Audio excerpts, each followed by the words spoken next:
बिस्मिल्लाहिर्रहमानिर्रहीम। अस्सलाम वालेकुम दोस्तों। नावल यार दिलबरम आज कलम रहीला ख़ान किस्त नंबर 25 पेश खिदमत है। शम्स आपने हमें क्यों नहीं बताया? अयूब खान गुस्से से बोले। ठीक हूँ दादा जान, मामूल सा ज़ख़म था इसलिए परेशान करना मुनासिब नहीं समझी। ये मामूली ज़ख़म है, 2 दिन से आप फार्म हाउस थे सिर्फ इसी वजह से, और खबर हमें बता चुका है जिस कदर तकलीफ़ में थे आप। अयूब खान ने पोते को झिड़का। कोई तकलीफ़ नहीं थी, बस रेस्ट चाहता था, और इधर आप बीमार थे इसलिए आप सबको परेशान करना मुझे अच्छा नहीं लगा। शम्स मुस्कुराकर उनके साथ सोफे पर विराजमान हुआ। भाई मैं आपको छोड़ूंगा नहीं जिसने आप पर गोली चलाने की फहश हरकत की है। अली एकदम से दड़ा। छोटे खान मैं उसे जहन्नम भेजूँगा। अब उनके सरगना रहते हैं जो बहुत जल्द अपने किए का अंजाम पाने वाले। आपको इस सब में पढ़ने की ज़रूरत नहीं है। शम्स ने 2 टोक अंदाज में अली को बाज रहने का कहा। क्यों ना पढ़ूँ लाला, उनकी वजह से आपको तकलीफ़ हुई और आपकी तकलीफ़ से हम बहुत परेशान हो गए थे। पर से आप फ़ोन भी नहीं उठा रहे थे। वो तो शुक्र है कि खावा ने हमें बताया आपके बारे, वरना आप तो हमसे छुपाए बैठे थे। अली तुम इस सब से दूर हो, मेरी फैमिली को तकलीफ़ पहुंचाने वालों का अंजाम मैं सोच चुका हूँ। शम्स ने बिला तरद्दुद बात ख़त्म करते घूरा और उसे पास बुलाया। जब भी अली उठकर शम्स के बगल गिर हुआ। आपके रिश्ते की बात कर चुका हूँ। शम्स अली के बाल बखेरता बोला। किससे लाला? अली हुनक बोला। आपकी पसंद के वालिदैन से। शम्स वापस बैठा। मतलब निमरा से? अली ने तसल्ली चाही। कोई और भी पसंद है क्या? शम्स ने मुस्कुराहट दबाई। नहीं लाला, सिर्फ निमरा, ओनली निमरा। अली खसियानी हंसता बोला। लाला रिश्ते की बात कैसे? हम तो गए नहीं। अली हैरान हुआ। लेकिन मैं गया हूँ और कल वो लोग आ रहे हैं। शम्स ने अली को बताया, जबकि अली का चेहरा खुशी से चमकने लगा था। थैंक यू सो मच लाला। शम्स ने सर हिलाकर शुक्रिया वसूल किया। कब तक जा रहे आप लोग? शम्स बी जान की जाने मुतवज्जा हुआ। थोड़ी देर तक आप नहीं चलेंगे? बी जान ने राय जाना चाहिए। नहीं, मुझे कुछ अहम काम निपटाने हैं। शम्स ने इनकार किया कि वह भी बड़ी हवेली नहीं जाना चाहता था। उसके संजीदा चेहरे को देखकर उन्होंने मज़ीद इसरार करना मुनासिब नहीं समझा था। जरी जानम बदर उसके पास सरगोशी में बोला। तमीज़ से नाम लो मेरा। जरी ने आंखें दिखाएं। वो सब इनफाल के कमरे में डेरा जमाए इनफाल के जख्मों पर नमक छिड़कने का काम कर रहे थे। इनफाल को उनका अपने कमरे में मौजूद का इल्म जरीन के मैसेज ने किया था। और कितना तमीज़ से बोलूं, जबकि इतनी तमीज़ तो तुम भी नहीं है। बदर ने घूरा था। फिर क्यों लट्टू की तरह घूमते रहते हो मेरे पीछे? मैं तो बात तमीज़ हूँ ना। जरीन आंखें दिखाएं। घूमता इसलिए क्योंकि तमीज़ पे लेक्चर देना होता है कि बदकिस्मत से तुम मेरी किस्मत में लिख दी हो तो कुछ आदाब भी जान लो, और शुअर को खुश करने के तरीके भी। बदर ने जरीन को देखकर सुर्ख चेहरे से कहा। नहीं सीखनी मुझे तुम्हारी पटियाँ। जरीन गुर्रा उठी। ठीक है, बस कुछ दिन पर देखना मैं कैसे तुम्हारे कस बल निकालता हूँ। फिर बिना मेरे समझा ही पटियाँ रट जाएंगी। बदर क्या पीछे रहने वाला था? अगर मैं शादी ना करूँ तो? जरीन ने उसे चिढ़ाया। कैसे नहीं करोगे? तुम्हें तो मैं उठा कर ले जाऊँगा। बदर ने दांत पीसे। मेरे भाई तुम्हारा कीमा बना डालेगा। मैंने भी कोई चूड़ियाँ नहीं पहनी। बस तुम इतना जान लो मुझसे, तमीज़ से अदब व एहतराम से पेश आना सीख लो, नहीं तो हमारी गोल्डन नाइट पे ये काम अपने तरीके से करना पड़ेगा। बदर ने उसे गोया सुलगाया था। तुम ऐसी कोई हरकत नहीं करोगे बदर। जरीन एकदम होल उठी। और मैं तुम्हारी बात क्यों मानूंगा भला? क्योंकि मैं कह रही हूँ बदर। जरीन ताप उठी। सॉरी, मुझे सुनाई नहीं दे रहा। बदर दिल जला देने वाली मुस्कुराहट लबों पर सजा सीटी पर खूबसूरत सी धुन बजाने लगा। ये तुम क्यों मेरी बहन के कान में खूबसूरत फुसर कर रहे हो? समझ ने टोका। तुम्हारी बहन मेरी कज़न है और कुछ नहीं। उसकी बात पूरी होने से पहले अफनान बोल उठा कि बदर ने खूनखार नज़रों से घूरा। आपको क्या तकलीफ़ है मेरे भाई भाभी से? फलक मैदान में कूद पड़ी। तुम्हारी हर बार बीच में टांग उड़ाना ज़रूरी है? समझ ने बुरी तरह फलक को घूरा। हाँ होती है, जब तुम मेरे मासूम भाई को पॉइंट आउट करोगे, मुझे सामने पाओगे। शाबाश मेरी शेरनी। बदर सीना चौड़ा किए ऊंची आवाज़ में बोला। जब भी जरीन ने उसके पाँव पर ज़ोर से अपना पाँव मारा। जालिम। बदर की करहा निकली, जबकि जरीन कंधे उचकाकर बाहर चली गई। कभी होने वाले शुअर की भी साइड ले लिया करो, जबकि आगे एक सारी जिंदगी मेरे सारे गुजारनी है। समद हल्की आवाज़ में बोला। तुम भी अपनी हरकतें सही कर लो, वरना मेरी जन्म से इनकार समझो। फलक बाल झड़कते बस अदा से बोले। ऐसी की तैसी तुम्हारे इनकार की कर लेता हूँ तुम्हें तो मैं सीधा। समझ सरगोशी में बोला, जबकि फलक ने ज़बान चढ़ाई। मैं नहीं डरती, तुम अपनी खैर मनाओ। वो उसे सुलगा कर वहाँ से रफू चक्कर हो गए। देखते हैं होने वाली बेगम साहबा। Just wait and watch. Samad कुछ सोचकर शरारती अंदाज में मुस्कुराया। ये तुम क्यों लुफरों की तरह मेरी बहन को घूर रहे हो? बदर ने थोड़ी देर पहले का हिसाब चुकता किया जो फलक को देख रहा था। ये बस खबरदार, जो अब तुम लोगों की आवाज़ भी निकली तो मैं महद भाई को बुला लूँगी। रुशाने ने सबको आंखें दिखाई। चलो निकलो अब, इनफाल की गैर मौजूदगी में उसके कमरे का नाजायज़ फ़ायदा मत उठाओ। रुशाने उसके कमरे की हालत देख दुख से बोली, जबकि वो तीनों एक दूसरे को घूरते आगे पीछे बाहर निकल गए और रुशान ने मुलाजमों को बुलाकर इनफाल का कमरा साफ़ करवाने लगे जो थोड़ी देर में वो लीज़ करे और चॉकलेट वगैरह खाकर उसके कमरे में रैपर के अंबार लगा चुके थे। अगर इनफाल को पता चला तो उनके हशर बिगाड़ देगी। रुशान ने बुड़बड़ाई, मेरी मासूम सी बाबी देव की कैद में है। इनफाल को महज के कमरे बंद देख रुशाने की हंसी छूट गई। रुशाने बेटा, महद ने कमरे से निकलती रुशाने को पुकारा। जी भाई। वो महद की भारी आवाज़ पर उछलकर मुतवज्जह, आपसे बात करनी है जी। बेटा, आज आपकी रुखसती की डेट फाइनल होनी है, क्या आप मुतमईन हैं? डैड के इस फैसले से महद ने खोजती नज़रों से दो टोक अंदाज में इस्तफसार किया, जबकि रुशान ने सर झुकाए खड़ी तजब्जुब का शिकार थी। भाई, जैसे डैड की ख्वाहिश, रुखसती आपकी होनी, डैड की नहीं।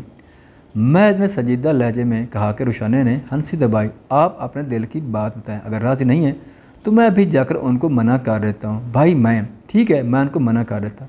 महद बगैर सुने जल्दी से आगे बढ़ा कि वो इतनी जल्दी अपनी बहन को शम्मस के साथ रुखसत करने का मुतमनी नहीं था। भाई, रुशान ने अपने भाई को बिना जवाब सुने जाता देख बौखलाया। वो भी जान गई थी कि महद ऐसा नहीं चाहता। एक जानब भाई तो दूसरी जानब शुअब। जबकि महद ने कदम रोककर उसके बुखलाए चेहरे को देखा। बेटा, मुझे ऐसा क्यों लग रहा है कि आप भी इस फैसले पर राज़ी हो? उसने गंभीर आवाज़ में तायद किया। वो महद असलान कहा था, उसकी सब पर नज़र होती थी। वो सेकंड में अगले के फेस एक्सप्रेशन से ही उसके जवाब जान लेता था। तो ये तो फिर महद असलान की बहन थी। वो भाई मैं।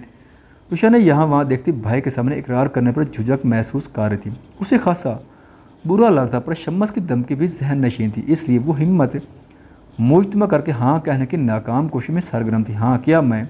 महद ने अबरू चुकाए। वो मैं भाई, मैं वो। रुशान ने शदीद नर्वस का शिकार थी। हाँ है आपकी मन है? महद ने उसकी उलझन दूर की और सपाट चेहरे से सख्त आवाज़ में पूछा। रुशान ने हल्का सा हाँ में सर हिलाया, जबकि महद लब भींज कर रह गया। ठीक है बेटा, पर यह इजाज़त को मैं रुख्सत की इजाज़त सिर्फ आपकी वजह से दे रहा हूँ, जबकि अभी मैं ऐसा हरगिज़ नहीं चाहता था। महद ने सर्द आवाज़ में कहा। रुशान ने डूबलाई नज़रों से भाई को देखा। खुश रहो हमेशा। उसकी आंखों में पानी देकर महद ने उसे अपने दाएं बाजू के हल्के में लेकर साथ लगाया और सर पर प्यार देकर गाल थपथपाकर भारी कदमों की धमक छोड़ता कॉरिडोर पार कर गया। जबकि रुशान खुशकुन नज़रों से अपने भाई को जाता देख वापस कमरे में चली गई। सब बड़ों की मुशर्रत से जुम्मा का दिन रुखसती के लिए तय पाया था। लड़कों की खुशी का कोई ठिकाना न था। वो शरीर नज़र से अपने होने वाली बेगमात को देख रहे थे। रुशान ने फलक जरीन इस वक्त वाइट फ्राक और नारंगी दुपट्टे में एक साथ बैठी, तीनों सादगी में बालों को स्टाइल बना इंतहा की प्यारी लाग रही थी। उनके साथ इनफाल बैठी गप्पे हाँक रही थी और उनको शौक बातों से शर्मांदे आंखें दिखाने पर मजबूर करती मुस्कुरा रही थी। उनके साथ रुमाना भी जहर के घूंट भरकर बैठी थी, जबकि बदर और समद दूसरी जानिब अली और अफरान के हमरा सफ़ेद शलवार कमीज़ में मलबूस, बाल जेल से सेट किए काफ़ी हैंडसम लग रहे थे। उनसे कुछ दूर शादाब अपने मोबाइल में मगन बैठा था, जबकि बड़े साहब उनसे थोड़ा दूर सोफे पर बराजमान थे। महद की वक्फे से उठती नज़र इनफाल पर पड़ रहे थे, जो बेच के लड़के सूट में ग्रीन दुपट्टा सर पर उड़े बिना किसी मेकअप के निखरी सी इंतहा की प्यारी लग रही थी। जब भी महद की नज़र रुमाना पर पड़ी, जिसका बस नहीं चल रहा था आंखों से ही इनफाल को मार दे। उसकी आंखों में इनफाल के किए नफरत देखकर महद ने हाथ की मुट्ठी बना गुस्से पर कंट्रोल किया। बेटा, आपको कोई एतराज़ तो नहीं? अयूब खान ने महद से पूछा। एतराज़ तो बहुत सारे हैं दादा जान, महद ने अयूब खान की जानिब देखकर गंभीर आवाज़ में कहा। उसका चेहरा बिल्कुल सपाट था, जबकि आंखों के गोशे सुर्खी की लपेट में थे। ब्लैक शलवार कमीज़ में वो बादामी रंग का फुल स्लीव वेस्टकोट पहने, पाँव में भूरी पिशावरी चप्पल पहने टांग पर टांग चढ़ाए सोफे की पोश से टेक लगाए बैठा वहाँ मौजूद हर फर्द पर सहर तारी कर गया था। उसकी पर्सनैलिटी, बात करने का दो टोक अंदाज, रोहब जलाल, संजीदा रवैया हर एक पर सकूत तारी कर देता था। उसकी मौजूदगी में वो लोग फ़क्त उसको सुनने देखने पर मजबूर हो जाया करती थी, जो अपने कहने वाला और अपने चलाने वाला था। महद का यही अंदाज सामने वाले को झुकने पर मजबूर कर दिया करता था। क्या एतराज़? आप फ़िलहाल اعتراضات مات پوچھے ورنہ یہاں بدمزگی پیدا ہونے کا امکان ہوگا۔ بس اتنا جان لیں کہ اس رخصتی میں میری رضا کی وجہ صرف روشانیہ کی خوشی ہے۔ مہد نے کان پھٹے سہلاتے سرسیسا جواب دی۔ اس کا سرسیسا جواب ہی لاؤنج میں سکوت برپا کر گیا تھا، جبکہ اس کی بات پر وہ سب خاموشی اختیار کر گئے۔ بیٹا آپ شمع سے اپنے تعلقات بہتر کر لیں، کیونکہ ہم پھر سے جڑ رہے ہیں۔ ساری بدگمانیاں جھٹ کر ایک ہو جانا چاہیے۔ شمع سے بدگمانی کی وجہ کہیں نہ کہیں انفعال ہے، اور انفعال آپ کی بیوی ہے، آپ کی دسترس میں ہے، تو شمع سے دوسری مول کیوں؟ ایوب خان نے بڑے ہونے کے رہتے دل میں پنپتی بات مہد کے گوش گزار کر دی۔ شمع سے دشمنی کیوں ہے؟ آپ اچھی طرح جانتے ہیں دادا جان، آپ بھی وجہ ہیں اس سب کی۔ مہد روبدار آواز میں بہت کچھ چتا گیا، اس کی آنکھیں سرخ ہو چکی تھیں۔ انفعال میری بیوی ہے، اس سب سے انجان ہے، اسے میں معاف کرنے کا فیصلہ کر چکا ہوں، کیونکہ اس میں انفعال کی غلطی نظر نہیں آتی، پر مجھے آپ کے پوتے سے کوئی سروکار نہیں، اور نہ ہی میں اسے تعلقات بہتر کروں گا۔ آپ ہمارے بڑے ہیں، آپ کی عزت مجھ پر فرض ہے۔ شمس خان سے مجھے کیسا رویہ رکھنا ہے وہ میں بہتر جانتا ہوں، یہ میرا اور شمس کا معاملہ ہے۔ مہد کی گھمبیر آواز پر لڑکے لڑکیاں بھی زبانوں کو بریک لگا کر اسے دیکھنے پر مجبور ہو گئے تھے۔ اس سب میں کوئی بے نیاز تھا تو وہ شاداب تھا، جو انفعال کو بڑی گہری نگاہوں سے دیکھ رہا تھا، جس کا دوپٹہ ڈھلک کر سر سے شانوں پر آ گیا تھا۔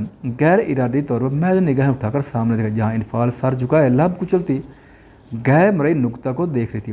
اس کے کھلے بال شانوں پر بکھرے پڑے تھے، اور کچھ آوارہ لٹیں اطراف میں جھک رہی تھیں۔ اس کو سب کے بیچ یوں دیکھ مہد کی ماتھے کی رگیں ابھر رہی تھیں۔ جب ہی اس نے لڑکوں کی جانب دیکھا جہاں بیٹھا شاداب فرصت سے انفعال کے حسن سے مستفید ہو رہا تھا۔ مہد کی خونخوار نظریں شاداب پر ٹکی تھی، جو ہاتھ میں موبائل پڑے تھوڑا سا ٹیڑھا کیے ہوئے تھا۔ غصے کی شدت سے مہد کا چہرہ لال سرخ ہو چکا تھا۔ وہ جان گیا تھا کہ شاداب اس کی بیوی کی اس کی موجودگی میں پکس بنا چکا ہے۔ اس نے بسم کر دینے والی نگاہوں سے انفعال کو گورا۔ اپنے چہرے پر نظروں کی تپش پر اس نے سر اٹھایا تو مہد کو خود کی جانب گھورتے پا کر حیران۔ تبھی اس کی نظروں میں انجانے سے لپک دے کر وہ ہڑبڑا کر ہوش میں اور دوپٹہ سر پر لیا۔ مہد نے انفعال سے نظریں ہٹا کر شاداب کو دیکھا۔ انفعال نے مہد کی نظروں کو تعاقب کیا تو شاداب کو خود کی جانب تکتا پکڑ سارا معاملہ سمجھے ہلکا ترک کرنے لگی۔ مہد کے چہرے پر خطرناک احاطہ سنجیدگی اور چٹانوں کی سختی دار آئی تھی۔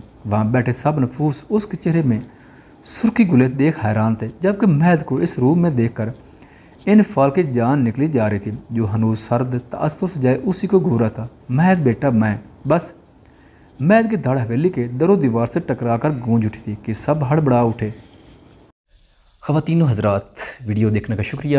اگر ویڈیو پسند آئے تو چینل کو سبسکرائب کریں اور ساتھ ہی بیل کے آئیکن کو لازمی پریس کریں تاکہ آپ کو آنے والی ویڈیوز کے اپڈیٹ سب سے پہلے مل سکیں۔ خدا حافظ۔